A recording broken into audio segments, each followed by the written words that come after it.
Hey, what's up, guys? My name's Charlie, and I want to help you build wealth in real estate. Real estate can be a phenomenal investment vehicle if you know what you're doing. The problem is it's really risky and can be extremely confusing. So I'm here to demystify real estate, and I'm here to help you build wealth. All right, guys, what's up? I'm back. Today, we're going to talk about HELOCs. I'm going to give an example and talk about some of the benefits and negatives of HELOCs. Don't forget to like, subscribe to the channel. Feel free to leave a comment. We will reply to you. All right, so I'm going to share my screen here. All right, so if we are looking at a HELOC stands for a home equity line of credit. Essentially, a HELOC is like a credit card against the equity in your home. And so I've kind of broken this down to two parts. The top part is going to be how to figure out what equity is. And then the bottom part is to figure out what the HELOC amount could be. And this is very dependent on a lot of things. It's dependent upon your lender. It's dependent upon interest rates, dependent upon your market. So this is just a very broad example. Feel free to reach out in the comments, and I can try to work with you to figure it out if you have any questions. But basically, a HELOC is a secured line of credit, so they secure it against your home. So a lot of times what happens is you will go to a bank or a financial institution to get a loan on your property, and that is called the first lien. So if you get foreclosed on your home, the bank would have the first right of the money. They would get paid back first, and if there's anything left over, you may get it. With a HELOC, it is a second lien. Usually I have found that credit unions are a little more friendly with their terms with HELOCs. And so I've had multiple HELOCs on multiple properties. And for me, I found it a phenomenal way to build my wealth. One of the benefits of a HELOC is the fact that because it's secured against your home, whereas a credit card is unsecured, HELOCs they typically have lower interest rates. So a credit card may be 15 to 25% interest, and a HELOC is probably going to be anywhere from 4 to 8%, 4 to 10%, somewhere in there. Again, totally depends on the market where we're at, but it's going to be much, much lower. HELOCs do also range where a credit card, it's an open line of credit. They typically don't expire. So if you have a credit card today, in theory, you could have that credit card in 20 years as well. With the HELOC, it's slightly different, and they do vary. Our HELOC is a 10-10 period. So I have 10 years to use the HELOC and pay it back. And then after starting year 11, if I owe anything on that, then it kind of turns into like a mortgage payment where, let's say I owed $50,000, then I can't draw against that. It's the first 10 years is called a draw period. And I can't use that line of credit anymore. Now I have to pay it off.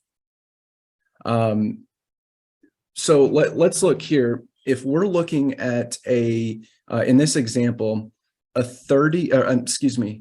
buy a home for $30,000, and let's say you put 10% down. So you put $30,000 down. This does not include closing cost.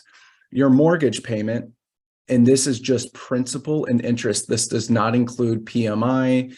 This does not include property taxes, HOA, insurance. This is just what you're paying the bank. Would be in today's rates about $17.42 per month. After 3 years, and I'm using mortgagecalculator.org. It's a phenomenal free website that you can use. You can look at the amortization schedule and see after 3 years, you would owe about $261,000 on the principal. And if you remember, our loan was $270,000. So in 3 years, you've really only paid off about $9,300. All of the rest of that has gone to interest. That's why I actually, in another video that I'll link, I've hacking my way to wealth, where I'm actually using my HELOC to pay down my home and invest in real estate, another video. But after 3 years, we would owe about $261,000. Now, if we also look at the appreciation, if I say that my home has appreciated at 4% every year, which is a good number, depending on your market, might be a little lower, might be a lot higher. But if we say after 3 years, now the home is worth $337,000, what we do to figure out the equity is we take the we take the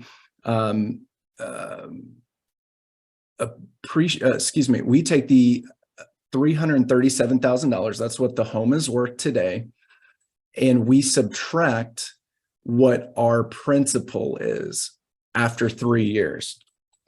So this is principal after 3 years, and we come up with equity of about $77,000. So if we were to sell the property today, not including realtor fees and expenses, we would make about $77,000 just by appreciation and principal pay down.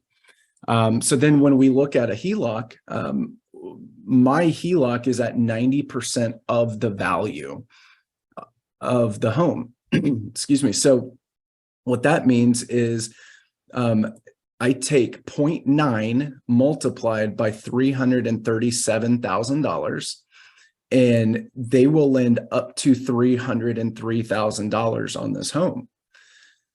So then what we do is we figure out, okay, how much can my line of credit be? And to get that number, what we do is we take this $303,000, subtract it from what we owe, which is about $261,000, and it comes out to $43,000.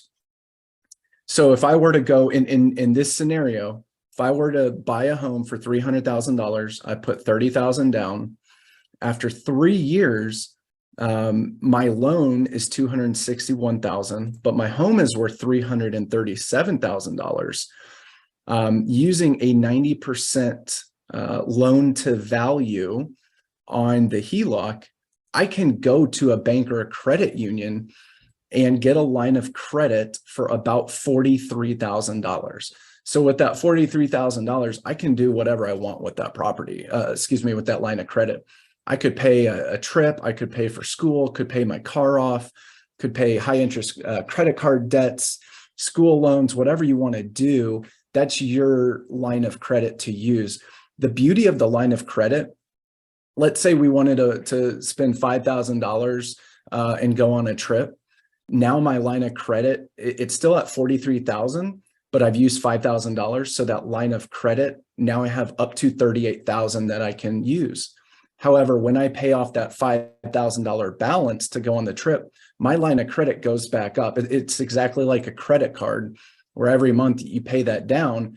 Now you have a little bit more amount on that line of credit that you can use. And so we've used our line of credit for multiple ways that I've detailed in other videos, but we've used it to pay off our home quicker.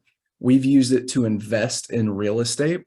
And so, if you don't have the money to invest in real estate or whatever you want to invest in, you probably have equity in your home where you can go and take out a line of credit and use that money to invest. And the reason I'm using my equity to invest is my interest rate on the HELOC started at about 4%. It's gone up now, and it is a floating rate. The HELOC is a floating interest rate. So when interest rates rise, my HELOC interest rate actually does go up, where the typical 30-year mortgage, it's a fixed rate. So you're locked into that rate for 30 years. A HELOC does fluctuate, so it can go up and it can go down. So I would caution you to understand where the rates are and figure out where the rates may be going, because that does go up and down. The interest rate can go up and down in HELOCs. What we have learned, though, is even when our rate was 4%, now it's at closer to 7%, probably going to go up even from there. I'm still paying less interest on my HELOC than I am earning in investing in apartments. Investing in apartments, anywhere from 20, 30, 40% returns every year, or an annualized return. And so I see that if I can make 20% investing my money and I'm only paying out 5, 6, 7, 8%, that's a huge win. I am letting my money work for me instead of me working for my money. I hope you like this video talking about HELOCs and in this example. Again, it's just an example. If you have legit numbers that you want to plug in, happy to work with you and show you kind of how that works. Again, don't forget to like, subscribe, leave a comment below. Hope you have a great day.